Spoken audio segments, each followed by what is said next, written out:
Group C स्तर की जो भर्ती है जो कि रेगुलर मजदूर के पदों पर है, जिसके लिए ऑनलाइन आवेदन की जो प्रक्रिया है स्टार्ट कर दी गई है।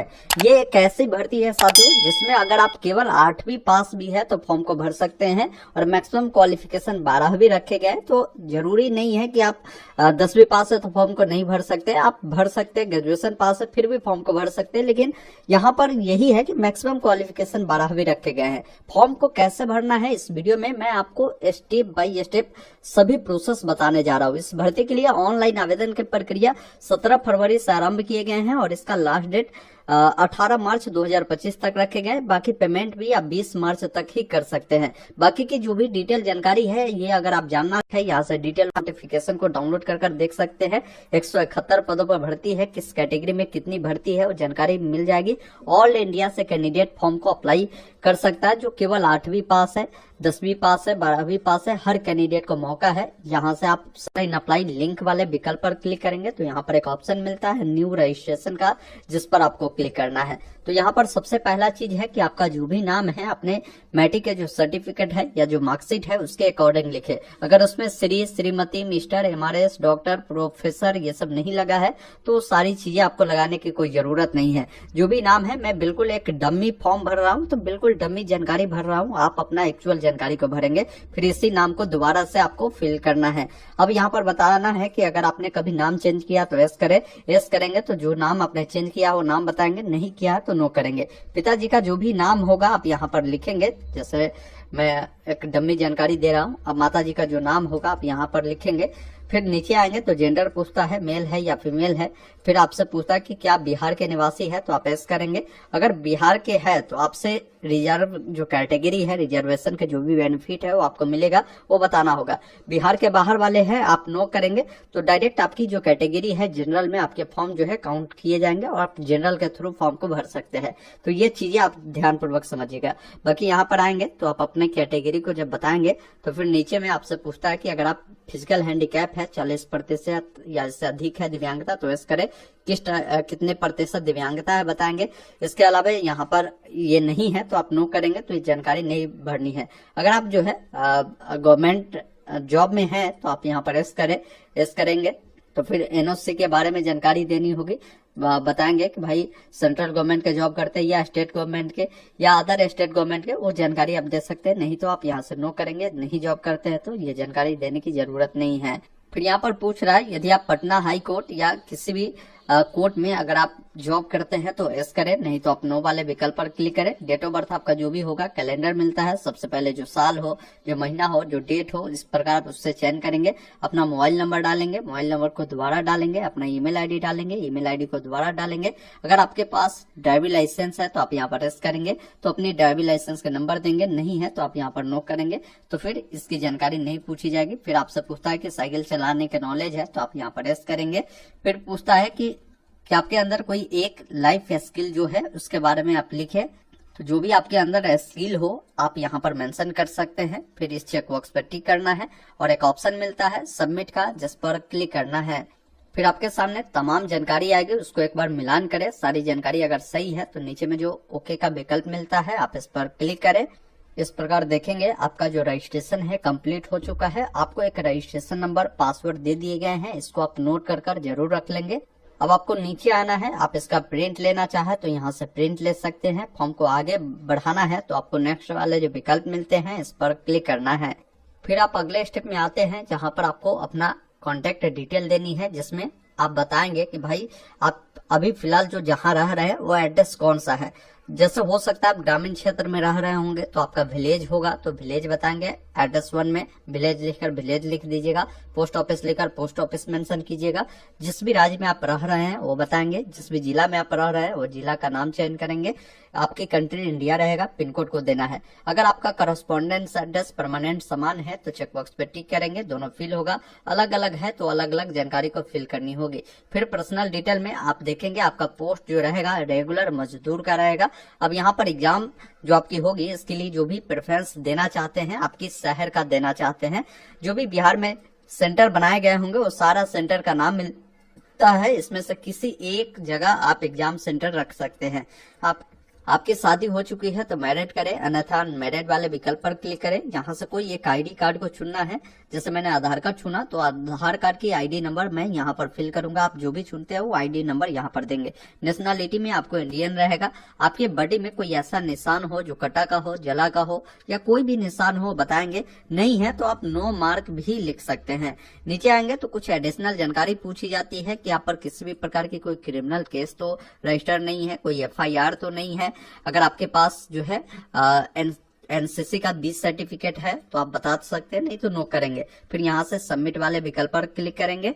फिर आप अगले स्टेप में आते हैं जहां पर एजुकेशनल जानकारी देनी है। अब देखिए साथियों, बहुत सारे ऐसे लोग हैं जो 8वीं पास किए होंगे तो आप 8वीं की जानकारी देंगे। जैसे 8वीं जो भी आपने पास आउट किया होगा तो किस स्कूल से किया है, जो भी स्कूल का नाम होगा, मैं यहाँ पर बिल्कुल डम्मी लिख रहा हूँ, स्कूल नेम यहाँ पर लिख दीजिएगा। वो स्कूल किस बोर्ड के तहत आता है, तो अगर मान लीजिए बिहार बोर्ड से आता है तो BSCB पटना आप लिख सकते हैं, या अदर बोर्ड से है तो आप वो लिख सकते हैं। 8वीं आपने किस वर्ष पास आउट किया है वो जानकारी आपको बतानी है। इसमें बताएंगे कि जो आपको 8वीं में नंबर मिले हैं वो किस अकॉर्डिंग मिले हैं। जैसे हो सकता है परसेंटेज में है या CGPA में है, उस अकॉर्डिंग यहाँ पर बताएंगे। कितने नंबर आपको मिले हैं वो जानकारी आप यहाँ पर बताएंगे। कुल कितने का 8वीं में एग्जाम हुआ था वो बताएंगे और आपकी परसेंटेज मिल जाएगी। डिवीजन आप यहाँ से सेलेक्ट करेंगे। फिर उसके अकॉर्डिंग कोई अगर मैट्रिक किया है तो आपको क्या करना है, मैट्रिक की जानकारी देनी है। आप बताएंगे, यहाँ से यस करेंगे तो फिर आपसे मैट्रिक की जानकारी पूछी जा रही है कि मैट्रिक आपने जिस भी स्कूल से पास किया है आप स्कूल का नाम यहाँ पर लिख दीजिएगा। जिस भी बोर्ड से आपने किया होगा बोर्ड का नाम आप लिख दीजिएगा। बाकी किस साल मैट्रिक आपने उत्तीर्ण किया है वो पासिंग ईयर आप यहाँ से बताएंगे, जिस भी साल आपने पास आउट किया होगा। बाकी आप बताएंगे कि नंबर आपके परसेंटेज या CGPA में है वो बताएंगे। कितने नंबर आपको मिले हैं, कुल कितने का एग्जाम हुआ था, आपकी परसेंटेज आएगी। डिवीजन फर्स्ट है या सेकंड है या थर्ड है वो जानकारी बताएंगे। अगर कोई कैंडिडेट इंटरमीडिएट भी किया है तो यहाँ पर एस करेगा। अब इंटरमीडिएट की जानकारी इसी अकॉर्डिंग ऐड करेगा कि वो इंटरमीडिएट साइंस, आर्ट, कॉमर्स से पढ़ा है। साथ में इंटरमीडिएट में जो भी कॉलेज था आपका, यहाँ पर कॉलेज का नाम लिख दीजिएगा। बाकी वो जो कॉलेज है किस बोर्ड के तहत आता है वो लिखेंगे। किस वर्ष आपने इससे पास आउट किया है वो पासिंग ईयर आपको बतानी है। फिर आपके जो नंबर है परसेंटेज या CGPA में है वो बताएंगे। कितने नंबर मिले हैं, कुल कितने का एग्जाम हुआ है, मैक्सिमम मार्क्स में बताएंगे, परसेंटेज आएगी, कौन सा डिवीजन है वो जानकारी देनी है। फिर इस चेक बॉक्स पर टिक करना है और एक ऑप्शन मिलता है सबमिट का, जिस पर क्लिक करना है।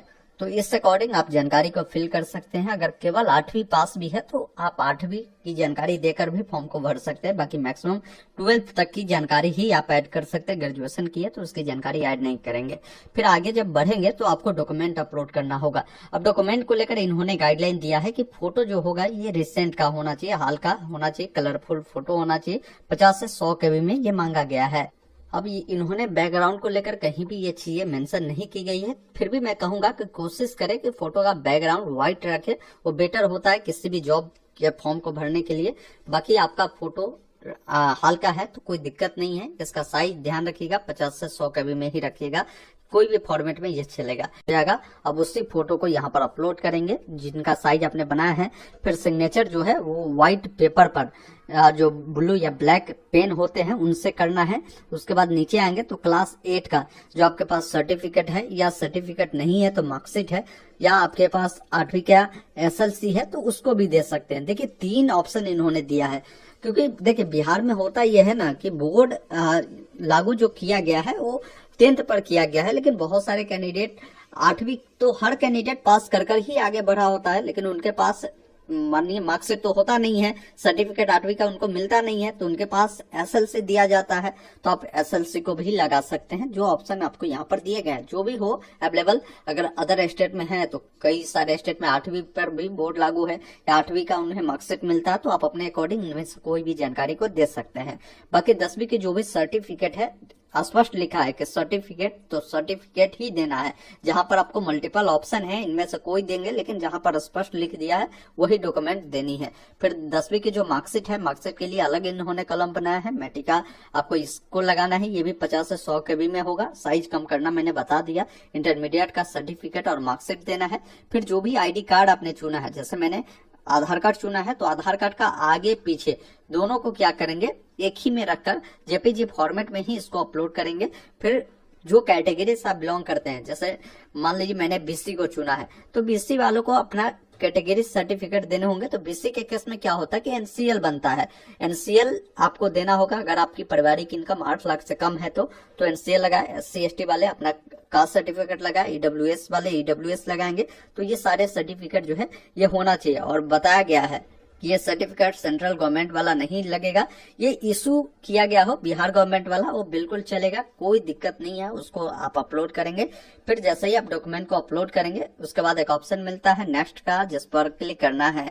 उसके बाद क्या है कि आप अगले स्टेप में फॉर्म का जो प्रीव्यू सेक्शन है उस वाले पेज पर आते हैं। फॉर्म का एक बार प्रीव्यू देखें कि जो भी जानकारी आपने फिल किया वो सही है या नहीं है। अगर आपको इसका प्रिंट लेना है तो नीचे में ऑप्शन है प्रिंट प्रीव्यू का, जिस पर क्लिक कर प्रिंट ले सकते हैं। अब अगर आपको लगता है कि सारी जानकारी सही है या कुछ गलत है तो बैक होकर उससे पहले उस सेक्शन में जाकर सुधार कर लीजिए, जानकारी सही है। और पेमेंट करने के लिए देखिए यहाँ पर अभी आपको ऑप्शन नहीं मिल रहा है। जैसे ही चेक बॉक्स पे आप टिक करेंगे तो एक ऑप्शन मिल जाएगा मेक पेमेंट का, जिस पर क्लिक करना है। अब यहाँ पर क्या है कि चेक बॉक्स पर टिक कर प्रोसीड वाले विकल्प पर क्लिक करना है। प्रोसीड पे जब क्लिक करेंगे तो पेमेंट करने का ऑप्शन है। आपके अकॉर्डिंग जो भी पेमेंट लगता है उससे आप जिस भी माध्यम से करना चाहे उस माध्यम से कर सकते हैं। जैसे यूपीआई से करना है तो यूपीआई को चुनेंगे। यूपीआई में आपको मल्टीपल ऑप्शन है। अगर मान लीजिए आपको क्यूआर कोड से करना है तो यहाँ पर ऑप्शन मैं नहीं देख रहा हूँ, लेकिन आप उससे भी यहाँ पर मिल जाएगा तो उसके माध्यम से भी कर सकते हैं। चलिए मैं किसी एक माध्यम को चुनकर पेमेंट प्रक्रिया को करता हूँ। पेमेंट प्रक्रिया पूरा करने के बाद क्या है कि इसका जो भी प्रिंट आउट मिलेगा उसको निकालकर सुरक्षित रख लेना है।